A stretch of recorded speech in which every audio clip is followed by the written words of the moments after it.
दोस्तों, मैं हूँ कमर चीमा। उम्मीद है आप लोग ठीक होंगे। दोस्तों, जिस तरह कि आप देख रहे हैं मेरे साथ मौजूद हैं सारे तार साहब। तार साहब, सबसे पहले तो आपके वक़्त का बहुत शुक्रिया सर। प्लेज़र चीमा साहब, थैंक यू सो मच। तार साहब, आज 2-3 इम्पोर्टेंट टॉपिक आपसे डिस्कस करने हैं। एक तो बांग्लादेश के हवाले से कुछ डेवलपमेंट्स हो रही हैं। पाकिस्तान का बाहर शुरू करने जा रहा है। पाकिस्तान की सिक्योरिटी जो वीज़ा के हवाले से क्लीयरेंस होती थी, उसको ख़त्म किया जा रहा है। ये बांग्लादेश क्या तब्दीली आ रही है? एक तो मैं चाहता हूँ उस हवाले से भी बात करें। तार साहब, दूसरा चाइना के हवाले से बताएँ। हम सबसे ज़्यादा हमने कर्ज़ा चीन से लिया हुआ है $29 अरब। तार साहब, हमें तो हुकूमतें बताती नहीं है। टोटल $130 अरब में से $29 अरब हमने चीन के देने हैं। ये तो अभी एशियन डेवलपमेंट बैंक की एक रिपोर्ट आई है, वहाँ से हमें पता चला है।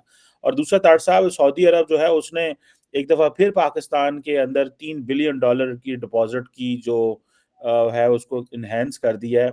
अब देखना ये है कि इंडिया सऊदी अरब की $54 बिलियन की ट्रेड और हम $1-1 अरब के लिए सऊदी अरब को कह रहे हैं। तो फिर तारड़ साहब, इस पे भी बात कीजिएगा।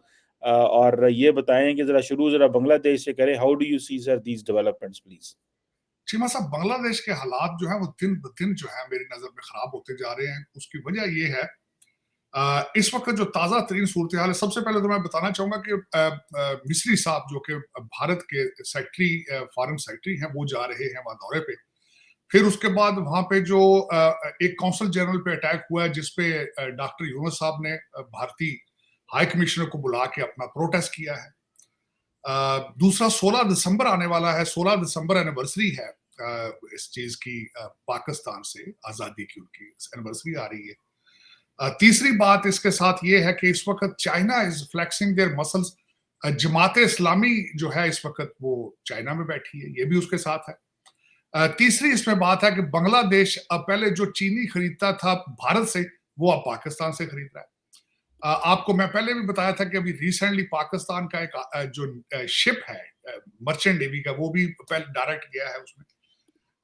और लेकिन जो उसमें इस वक्त इश्यूज चल रहे हैं, माइनॉरिटीज के हालात वहां बहुत खराब है। ना सिर्फ हिंदुओं के बल्कि क्रिश्चियंस के भी हालात बहुत खराब है। मैंने शायद आपके एक ब्लॉग में मैंने कहा था कि भारत के लिए अच्छी खबरें नहीं है। भारत के 2 बॉर्डरों के ऊपर अल जिहाद दोनों तरफ से हो रहा है। वहां पे भी रेडिकल जो एलिमेंट्स हैं वो मजीद बढ़ रहे हैं। पाकिस्तान के अंदर भी बहुत खतरनाक बात की है खान साहब ने। खान साहब, मेरे ख्याल कल की बात है, जब खान साहब के पास अदालत के अंदर एक मीडिया जर्नलिस्ट उसने क्वेश्चन किया कि आप हमारी पिंकी पीरनी जो है, वो तो एक आप कहते थे कि घरेलू औरत है, लेकिन अब वो सियासत कर रही है। तो उन्होंने आगे से कहा, उन्होंने कहा तुम्हें किसने कहा वो सियासत कर रही, वो तो जिहाद कर रही है।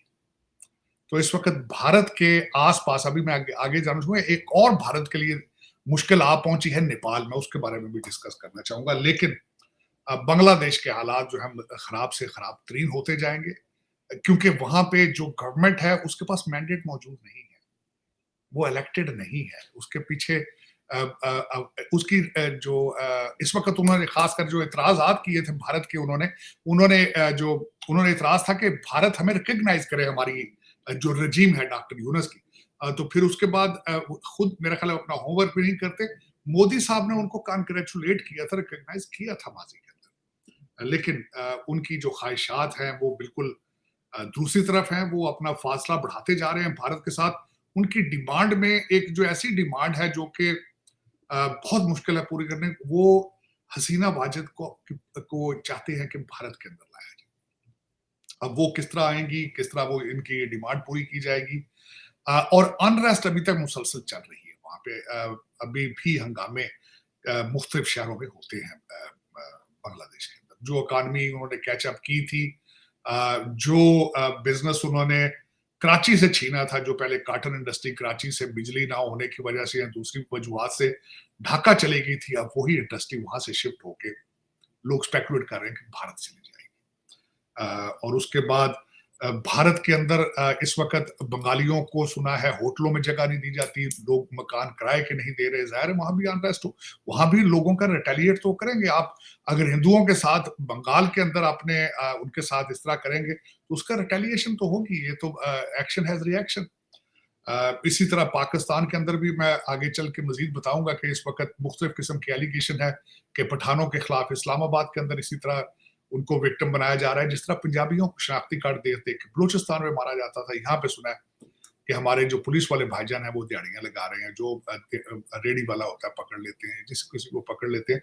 बल्कि यहाँ तक कि इन्होंने अफवाह उड़ाई है कि उज़्बेक एम्बेसडर को इन्होंने किसी ने हरास किया है या पकड़ दिया है, लेकिन अभी तक खबर जो है वो आपको पता है यहाँ पे तो हर जो लौंडा लपाड़ा है वो F-16 मिसाइल, वो तो एक गौरी मिसाइल बन के फिर रहे हैं। वो तो इस वक्त वो जो तूफान है, आज 12 यूट्यूबर्स के ऊपर केस दायर किया गया है, FIR हुई है उनके खिलाफ अनरेस्ट पैदा करने की। लेकिन चीमा साहब, मैं समझता हूं कि पाकिस्तान की दिन ब दिन जो ये झूठी खबरें हैं, इसकी वजह से पाकिस्तान की जड़ें काटी जा रही हैं। मैं बल्कि ये एहतजाज करना चाहूंगा कि उन जजों के खिलाफ एक्शन लेना चाहिए, जुडिशल कमीशन को, जिन्होंने इन सबको बाहर भेजा था।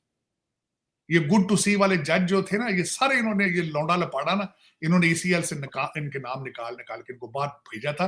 पाकिस्तान को इन्होंने तोहफा किया। पाकिस्तान को तोड़ने के आपके जो जज हैं, गुड टू सी यू वाले जज, इनको भी इनका भी एहतसाब होना चाहिए कि आप कानून के नीचे आप पाकिस्तान के जो एलिमेंट है, इस वक्त जो 5th जनरेशन वार है, 5th नहीं, वो 500 5th नहीं, वो 10th हो चुकी है जनरेशन वार, जो इस वक्त, जो कभी बाजवा साहब कहते थे 5th जनरेशन वार।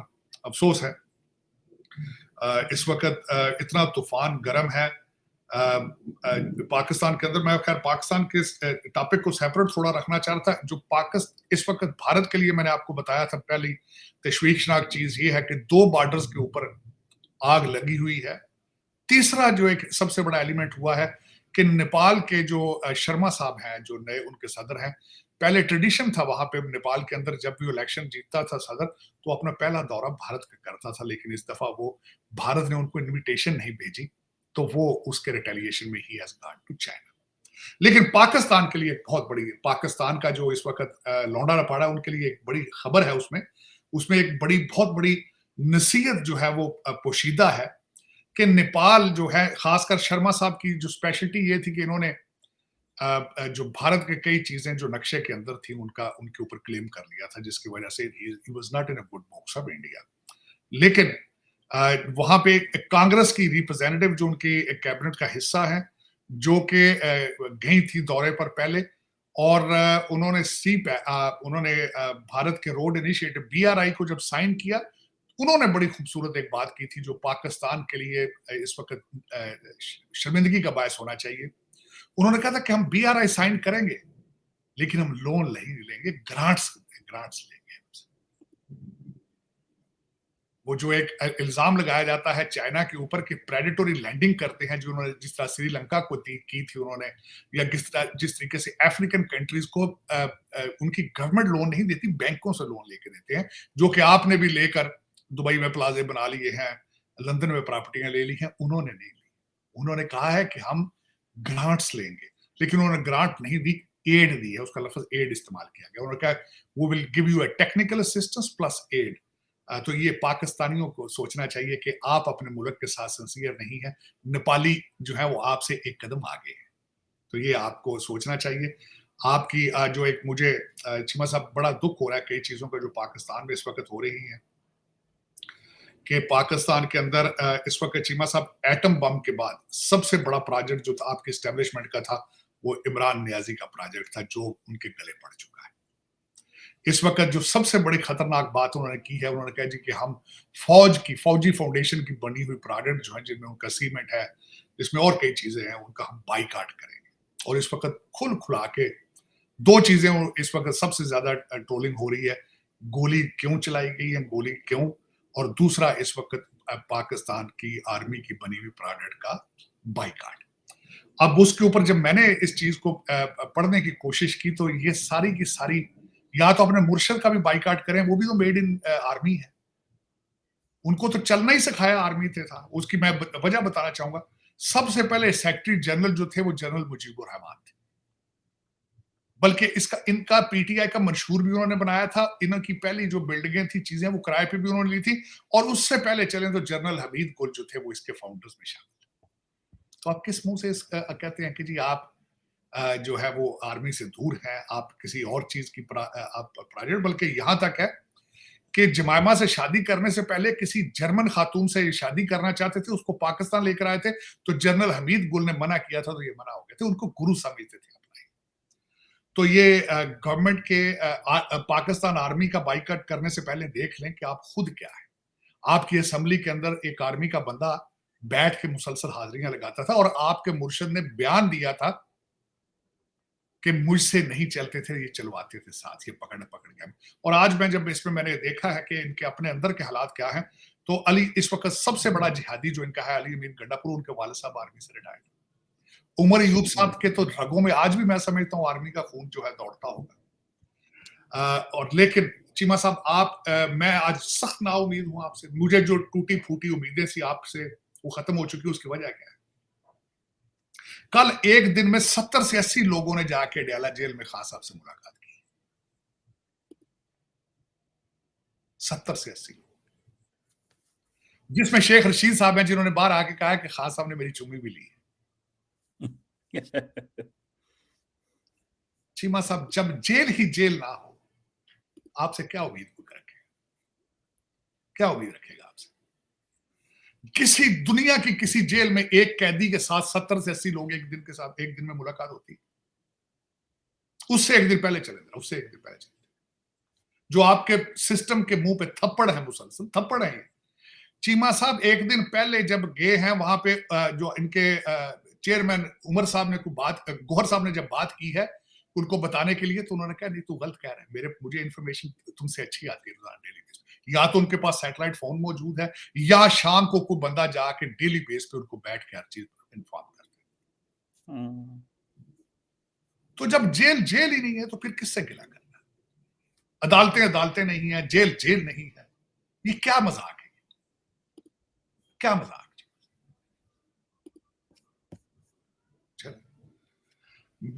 कहां से कुछ समझ नहीं आती, कहां से पाकिस्तान की तबाही का सारा कुछ शुरू करूं तो कहां खत्म करूं। अब अगली बात भी सुन, टीटीपी को सुना है कि गजनी के अंदर घर बना के दिए जा रहे हैं, सेटल किया जा रहा है 2000 से ज्यादा टीटीपी के लोगों को।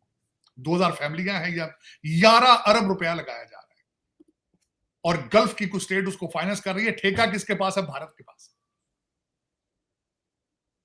चीमा साहब, मैं कहां से शुरू करूं आपकी तबाही की स्टोरियां, कहां बंद करूं? और जो स्पेकुलेशन की जा रही है, जो मुर्शिद ने अगले दिन तोहफा दिया है कौम को कि आखिरी पता मेरे पास है, पता नहीं आखिरी पता क्या है, आखिरी कार्ड पता नहीं वीजा कार्ड है या मास्टर कार्ड है, कौन सा कार्ड चलाना है उन्होंने। स्पेकुलेशन यहां तक की जा रही है कि हो सकता है, ये स्पेकुलेशन है, अफवाह उड़ रही है कि हो सकता है कि we are not with the federal government anymore, सूबा सादर हमारा अलग, आपसे अलग। ये भी लोग बात कर रहे हैं, अफवाहें उड़ा रहे हैं।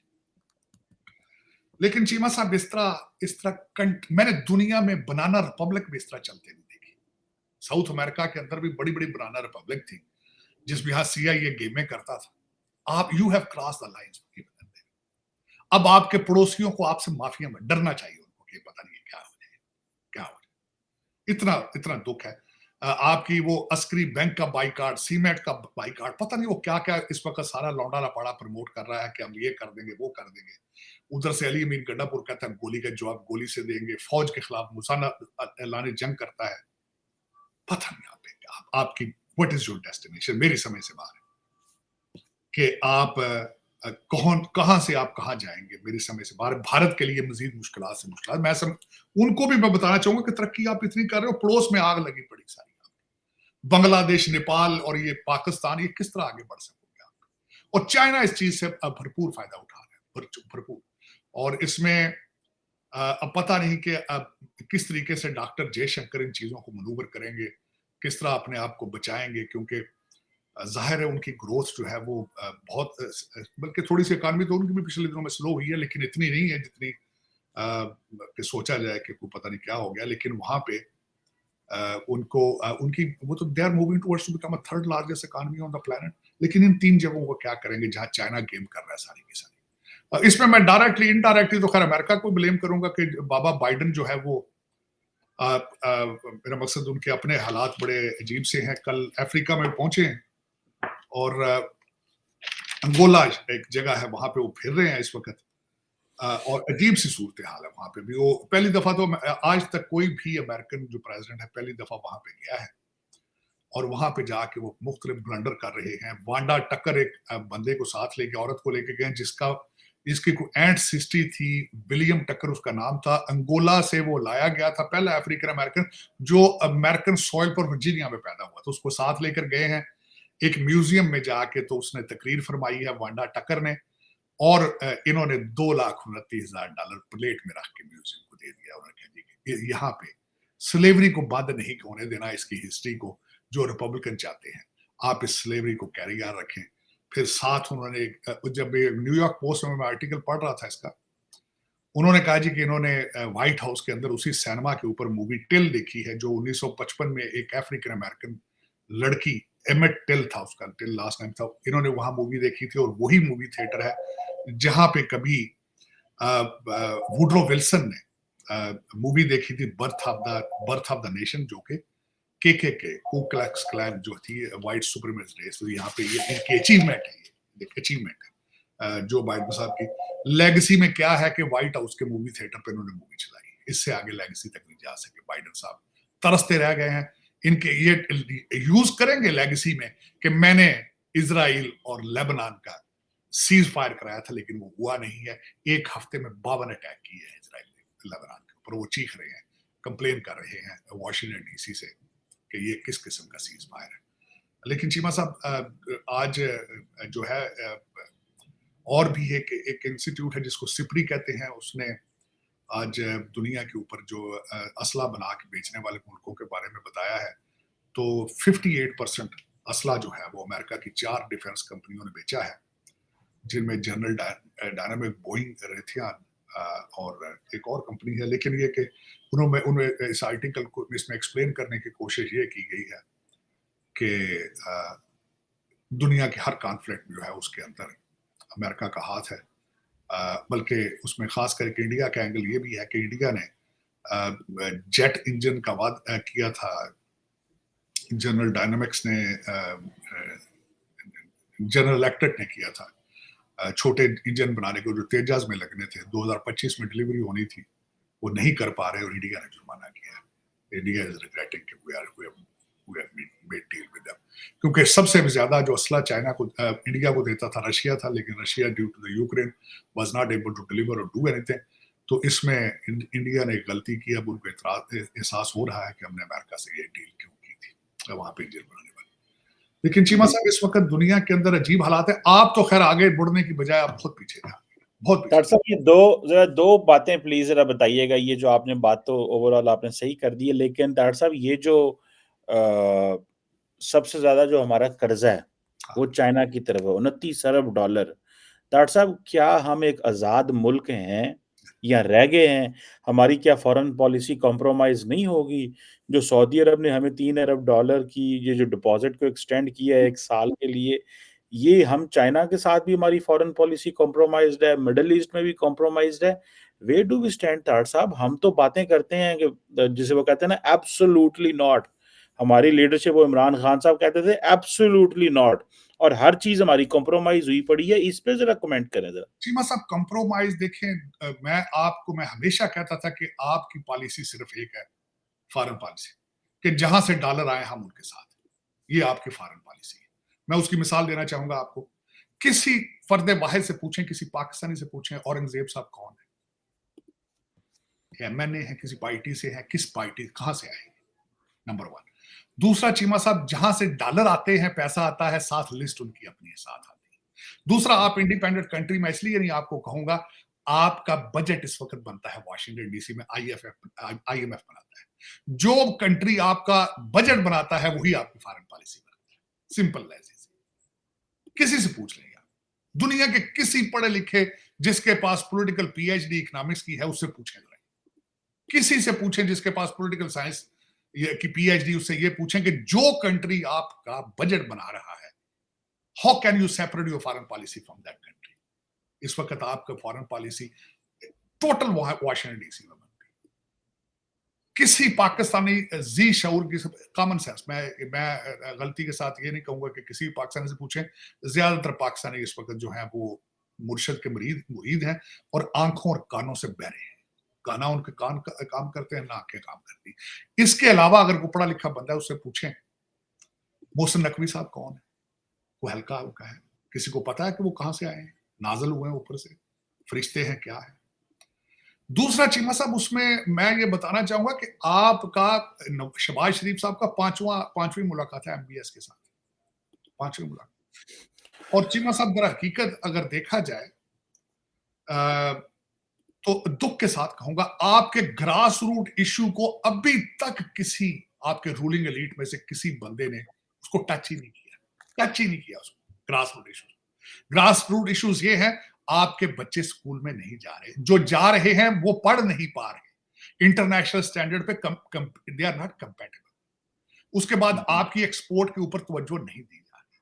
आज एक दूसरी खबर आपको बताना चाहूंगा, आज किसी ने वहां पे सर्वे किया है कि पाकिस्तान के अंदर जो आपके डॉलर की ओरिजिनल वैल्यू है वो 210 रुपए है। ये जो आपने 300 के करीब ले गए हैं, ये आईएमएफ की फरमाइश पर ले गए। तो आप देख लें 210 से 280 तक जो दरमियान का गैप है 85 का, वो क्या है? वो सारा आर्टिफिशियल है। आज $210 तक उसकी वैल्यू लेके आ जाए, आपके हालात ठीक हो जाते हैं, लेकिन वो फिर आपके दुबई के प्लाजों का क्या बनेगा? आपकी रूलिंग एलीट के बच्चे जो टोरंटो और लंदन में बैठे हैं, जिनका खर्चा पाउंडों और डॉलरों में, उनका क्या बनेगा? ये तो फिर पसंद अपनी अपनी नसीब, अपना अपना नसीब साहब। आपके एक बंदे ने टीटीपी को लाकर यहां आबाद किया था। मैंने आपको पहले शुरुआत में कह दिया था, एटम बम बनाने के बाद दूसरा सबसे कॉस्टली तजर्बा इमरान खान नियाजी का था, सबसे बड़ा। और जब जिन्होंने उसको बनाया था, उसको अनवाइंड क्यों नहीं करते? क्यों नहीं हो रहा? क्या वजह? ये चीमा साहब, ये पाकिस्तान की तबाही जिन्होंने की थी, जब तक आप सजा, जिस सोसाइटी में सजा जजा नहीं, चीमा साहब मैंने कई दफा कहा था, ये बड़ी पुरानी बात हर बंदे को पता है। जब जर्मन तैयारों ने साया कर दिया था लंदन के ऊपर, इतने आ गए थे, तो नीचे विंस्टन चर्चिल ने कहा था, अगर अदालतें इंसाफ दे रही हैं तो हमें नथिंग रॉन्ग विद इंग्लैंड। आपकी अदालतें क्या है? Good to see you. मेरी सास आपको बहुत याद करती हैं, आलू के पराठे बना रही हैं आपके लिए। Good to see you, good to see you. शर्म ही कोई नहीं। अब आपके जजों की अपॉइंटमेंट है आजकल होने वाली है। आजकल एक सुना है किसी नए सुप्रीम कोर्ट में भी सीधे सीधे कहते ना, सिपाही नहीं भर्ती करना, कहते सीधे ही जज। कहीं वकीलों की लिस्टा बढ़ रही, कुछ हाई कोर्ट से जाएंगे, कुछ सुप्रीम कोर्ट से। चल चीमा साहब, कोई नहीं, आपने 77 साल, मैं कहता हूं, मुझे मुल्क ऐसे दिखे, मुल्क कई हैं, अब जिबूती है, सोमालिया है, कई ऐसे टूटे फूटे मुल्क हैं आप जैसे, कोई ऐसी बड़ी बात नहीं। आप इस वक्त लीबिया और इराक के आसपास हैं अगर इंटरनेशनल स्टैंडर्ड देखा जाए। लेकिन चीमा साहब, उन लोगों का क्या कसूर था जिनको आपने भारत से बुलाया था, जो अपने बहनों माओ की कुर्बानियां देकर आए थे? क्या किया उनका? क्या कसूर था? क्या किस मुंह से उनको फेस करेंगे आप? जो यहां से सिख उधर गए थे, यहां से लूट मार। मैंने एक ब्लॉग भी किया, पिंडी के उस गांव का क्या कसूर था जहां सिखों की बच्चियां उस कुएं के अंदर छलांगे लगाती थी इज्जत बचाने के लिए? उनका क्या कसूर था? ये क्या ड्रामा किया? जस्टिफाई करें ना इसको, कहें ना यार कि नहीं अगले साल ठीक हो जाएगा, कहें ना, बताएं लोगों को। कौन करेगा? ये किसी पाकिस्तानी ने करना है चीमा साहब। मोहम्मद बिन सुलमान ने आगे चलाना है पाकिस्तान, यहाँ पे ये किसी चाइनीज ने आगे चलाना है? आईएमएफ तो खैर चला रहा है, लेकिन अपने इंटरेस्ट के लिए चला रहा है। वो तो पाकिस्तानी बनने की कोशिश क्यों नहीं करते चीमा साहब? क्या वजह? क्या वजह? वो जो अब कल देखें, शर्म ही नहीं ना आती इन लोगों को। 12 लड़कों पे तो जलसा किया ना इन्होंने, कहा जी कि 12, वो जो ऊपर कंटेनर से फेंका थे, अब्बास तारड़ साहब, जो मंडी बहुद्दीन के खासकर, कहते ही शहीद हो गया, मर गया। चीमा साहब, आज हलीमा बाजी ने कहा है कि तुमने 12 लोगों का क्यों कह रहे हो? इनका झगड़ा हुआ है अंदर। उन्होंने कहा जी हलीमा बाजी ने, ये 12 लोग तो नहीं है, मरे तो लोग सैकड़ों में। उन्होंने वो कैसे? उन्होंने कहा जो गुम है उनको भी कोई मर गए। ये हलीमा बाजी कह रही, कौन जो गुम है इस वक्त वो भी। हालांकि चीमा साहब, मुर्शद पाक के टांग पर छरा लगा था, एक छरा। अभी तक लोगों को डाउट है कि वो भी झूठ था एक, लेकिन उस बंदे ने 8 महीने प्लास्टर नहीं उतारा था। 12 बंदे शहीद इनके होते, जिसमें पुलिस वाले भी शामिल हैं। चीमा साहब, इन्होंने 12 जलसे करने थे, 12 जुलूस निकालने थे, उनकी डेड बॉडियां उठा के। लेकिन चीमा साहब, उसमें मुझे आज एक और भी दुख है। अब्बास तारड़ साहब को तो एम्बुलेंस लेके चली गई, अली मीर गंडापुर ने भी कहा तू पुत्र साडा लीडर है, तू तो बहुत बड़ा। चीमा साहब वो जो रेंजर मरे हैं उनके घरों में क्यों गया? वो माओ के बच्चे नहीं है वो? ट्रू। उनको भी गले लगाता। उनका वारस कौन है? और सबसे बड़ी बात है अली मीर गंडापुर के जो बॉडीगार्ड है वो भी सारे रेंजर्स के, वो एफसी के सारे। उनका क्या कसूर? चीमा साहब एक और खतरनाक जिसको किया, जिसको आपने ना रोका तो आप बिल्कुल बहुत नजदीक आ चुके हैं तबाही के। सबसे बड़ी खबर क्या है? चीमा साहब वो जो 125 पुलिस वाला नहीं आया था, पीटीआई ने ऑन कर लिया। जो इस्लामाबाद में 125 126 से पता नहीं पुलिस वाले जिन्होंने जो शो अप नहीं किए थे, उन्होंने कहा यार हमारे हीरो हैं, हम अपने दौर में आएंगे, इनकी तरक्कियां करेंगे, इनको डीएसपी बनाएंगे, इनको एसपी बनाएंगे। फिर होगा क्या इस चीज का? उन्होंने बड़ी वारदात की। ये पाकिस्तान की जड़ें काटने की सबसे बड़ी वारदात है। उन्होंने सिग्नल भेजा कि हमारे खिलाफ ना उठो, हम आएंगे तुम्हें रिवार्ड देंगे। यस। चीमा साहब बहुत बड़ा खतरनाक स्टेप उन्होंने लिया, लेकिन आप बहुत कमजोर हो चुके हैं, बहुत कमजोर। और पता नहीं इन सारी चीजों के पीछे कौन कौन से मुल्क, कौन कौन से अवामल है, क्या क्या होता है। लेकिन you are so weak, you so weak. दुख के साथ मैं कहूंगा बहुत वीक है, बहुत। बात तो ताड़ साहब सही है, लेकिन इमरान खान ने एक नई कॉल दे दी है सिविल नाफरमानी की। उन्होंने कहा है कि जो पाकिस्तानी बाहर बैठे हैं वो पाकिस्तान में डॉलर ना भेजें, इनको कमजोर करें। ताड़ साहब आप इसको कैसे देखते हैं कि इस वक्त 30 अरब डॉलर बाहर से आ रहा है, अगर सालाना रुक जाता है कुछ पैसे, 1 अरब डॉलर ही रुक जाए, 2 अरब डॉलर ही रुक जाए, कैसे देखेंगे ताड़ साहब आप इसको? मुर्शद पाक के लिए मेरी अर्ज ये है कि मुर्शद पाक, लोग आपको पैसे नहीं भेज रहे, अपने माँ बाप को भेज रहे हैं। आपको ये मुगालता है। आपने ये जरूर कहा है, अगले दिन मैं एग्री करूंगा, उन्होंने कहा बाहर मर गए दूसरे पाकिस्तानी किधर गए, सिर्फ जुल्फी बुखारी मुझे क्यों, एक बंदा ही क्यों प्रमोट कर रहा है, दूसरे भी सारे प्रमोट करो, ये कहा उन्होंने। उस बात पे मैं एग्री करूंगा, ठीक है। और जुल्फी बुखारी तो पता नहीं कितने लेकर वहां से आया या क्या हिसाब किताब है, वो तो बड़ा आपका चेता है, फैमिली मेंबर है। दूजा पिंकी पीरनी का मुरीद होते। ठीक है, आपका मैसेज बिल्कुल ठीक है। खान साहब, लोग आपको पैसे नहीं भेजते, लोग अपने माँ बाप को पैसे भेजते हैं। वो बंद नहीं होंगे। वो किस तरह बंद हो जाएंगे? यही तो लोग आप समझ ही नहीं सके ना। आप आज एक बंदे की मैंने बात सुनी है, मैं 100% एग्री करूंगा उसकी बात से। एक तो कल परसों से सोहेल बड़ाई साहब के पीछे पड़ गए, लौंडे लपाड़े। उन्होंने लिख दिया था कि सारे के 35,000 जिन थे जो सारी रुकावटें गिरा के आ गए हैं। लेकिन आज एक और भी किसी बंदे ने बड़ी इंटरेस्टिंग बात की। उन्होंने कहा जी, खान साहब ने किसी इंटरव्यू में कहा था कि मैं जब 16-17 साल का था, जब पहली दफा मैं क्रिकेट खेलने गया तो मैं दूसरे रन पे आउट हो गया था और मैं इतना शर्मिंदा था। वहां जब मैं आउट हुआ, वहां से पवेलियन तक आना सफर सबसे ज्यादा लंबा हो गया था। मैं जब शर्मिंदगी, मुझे बहुत ज्यादा शर्मिंदगी थी, लेकिन उसके बाद मेरी शर्मिंदगी उतर गई। फिर उसके बाद खान साहब शर्मिंदा नहीं हुए किसी बात पे, किसी बात पे। शर्म ला कर मोड़े रखती थी। चलो चीमा साहब जिस तरह ही है, कोई नहीं। अपने बच्चे जो है वो गोल्ड स्मिथ वगैरह पाल रहे हैं, और हमारे बच्चे पाकिस्तानियों की छातियों पे आप गोलियां चाहते हैं। चलो, जो देना चाहते हैं दें, बताएं। मुकद्दर बच्चों के लोगों को मैं उनको कसूरवार नहीं, उनके माँ बाप को कसूरवार करूंगा, जो रोजाना अपने बच्चों को गिनते नहीं कि कितने शाम को घर वापस आए। इस वक्त 4100 बंदा जो इस्लामाबाद जेल में है ना, इतने गरीब हैं, अगर उन्हें छोड़ दिया जाए, पेशावर टिकट बस पे जाने की सलाहियत नहीं रखते। चीमा साहब, फिर बदकिस्मत कौमों में इस तरह ही होता है। ये आज की स्टोरी थोड़ी है। मैं इस बंदे को बुरा किस तरह कहूं, अगर पीछे को ठीक हो या आगे आने की किसी की उम्मीद हो। ना पीछे कुछ ठीक था, ना आने की उम्मीद है। इसको मैं बुरा क्या कहूं? ये तो अपना उसका कारोबार। मैकियावेली पढ़ता रहा सारी जिंदगी वो, अब उसको अप्लाई कर रहा है। पावर पॉलिटिक्स की गेम है सारी। आज उसको वजीर आजम दे 6 महीने, फिर पाकिस्तान तबाह कर देगा। उसके पास एक बंदा बता दें, 25-25 साल के लौंडे लपाड़े ला के उसने कैबिनेट में रख लेने। आधे अमेरिका से होंगे, आधे यूके से होंगे। बल्कि आजकल लोग कह रहे हैं कि दूसरा उस्मान बुजदार पिंकी पीरनी पेशावर में ढूंढ रही है। पहले टोल प्लाजों के ऊपर हाथ साफ करने लगे थे पिछले दिनों में। पता नहीं उन्होंने क्या क्या वारदात करनी, वहां देखें लोग वहां।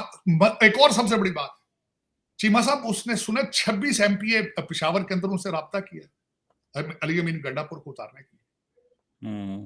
तो चीमा साहब ये चले, लेकिन इनका कसूर नहीं।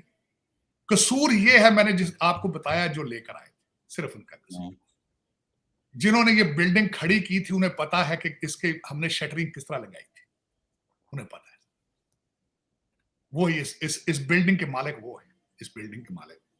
और वही इस वक्त इतने कमजोर अपने आप को कर दिया उन्होंने चीमा साहब, आप सोच नहीं सकते। मैं शायद आपको नहीं भेज सका। उन्होंने आर्मी चीफ साहब की तस्वीरें लगा के ट्रकों के ऊपर उन्होंने वॉशिंगटन डीसी एम्बेसी के सामने खड़ी की रखी, जिसके अंदर जो उसके ऊपर लिखा था, मैं can not explain, it's very hurtful, it's very. फिर वॉशिंगटन डीसी के अंदर वो फेरते रहे, न्यूयॉर्क फेरते रहे, सिर्फ एक बंदे की तस्वीर थी उसके ऊपर, आपके आर्मी चीफ की। वो कहते थे जो कुछ पाकिस्तान में हुआ आर्मी चीफ ने किया सारा। तो आप देख लें, खान साहब ने अंदर से कहा मैं बाहर निकलता था 2 पर्चे में, बल्कि एफआईआर की ट्राई कर कहते मैं एफआईआर करानी है। चले चीमा साहब कोई नहीं, इनको ये नहीं पता कि आसफ जरदारी 11 साल जेल रहा था, उसने अटैक इस्लामाबाद पे नहीं किया। नवाज शरीफ की बच्ची पकड़ी गई, भाई पकड़े गए, उन्होंने मुल्क तोड़ने की बातें नहीं की थी। तो चलो चीमा साहब, फिर ये जो इसके इनके क्रिएटर हैं उनको ये फिर पसंद हो, उनकी ये प्रोडक्ट है, लेकिन ये आखिरी प्रोडक्ट है मेरे ख्याल में। इसके ये तो खत्म करके जाएंगे चीमा साहब, जिस तरीके से स्प्रेड हो चुका है सारा कुछ, इसका इलाज नहीं। कहते ना एक गैंग्रीन हो तो वो कहते हैं उंगलियां काट दें, पांव काट दें, बाकी बॉडी बच जाती है। तो स्प्रेड कर चुका है बहुत ज्यादा आगे। उसकी वजह ये है, अब बड़ी आसानी के साथ वो कह देते हैं कोई अगर हो तो कहिए ये जाली, जो पसंद का जज ना हो कहते हैं कंप्रोमाइज है, जो कानून के मुताबिक फैसला करें वो कहते हैं फैसला गलत है, कह देंगे ये जी फुटअप जो है ये फुटिंग गलत है, ये आवाज ही मेरी नहीं है। आसानी के साथ वो कर देते हैं, क्योंकि मजहब जिस चीज के पीछे रिलीजन को ले आया जाए, जब वो जिस तरह मैंने आपको कहा कि मुर्शद पाक कहते हो ये तो घरेलू औरत है, ये तो सियासत कर ही नहीं रही है, तो जिहाद कर रही है, बात खत्म बात। वो कहते हैं सारे जिहाद कर रहे हैं, ये तो जिहाद है। खान साहब ने खुद स्टेज से कहा था उम्रे ना करने जाया करो, मेरे वास्ते काम करो, इतने पीटीए वास्ते कर रहे नहीं बस। लेकिन चीमा साहब आसपास आपके जो हालात, जिस तरह मैंने आपको कहा था कि अब टीटीपी को निकालना, वो निकलते हैं चीमा साहब, वो कहां से निकल जाएंगे? वो तो उनके पास तो शनाख्ती कार्ड है, आपके पासपोर्ट आपने दे देंगे बना बना के, वो जाते हैं। तीजी नस्ल थे, आप अब कहीं जाओगे वो नहीं जाते। ऐसे ही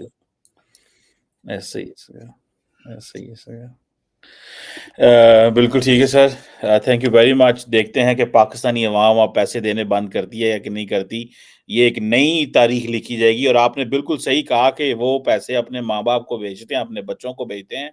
खान साहब का जरा दिमाग खराब है कि वो शायद मुझे भेजते हैं, एवं वो चाल ला के जरा ना वो देख लें।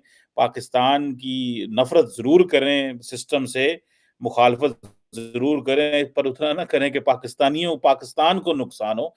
मेरा ख्याल है ये शायद इस चीज की तफरीक की तमीज स्टेट ऑफ पाकिस्तान का क्या कसूर है? बिल्कुल सही कह रहे हैं। स्टेट ऑफ पाकिस्तान का कोई कसूर नहीं इसमें। सिस्टम आपका अगर खराब है तो उसमें पाकिस्तान का कसूर हो नहीं। अगर आप पाकिस्तान चला ना पा रहे हो तो पाकिस्तान का कोई कसूर नहीं। ऐसे ही है, बिल्कुल ऐसे। Thank you very much Sajid Tar साहब, it's always pleasure talking to you. बहुत शुक्रिया सर, थैंक यू।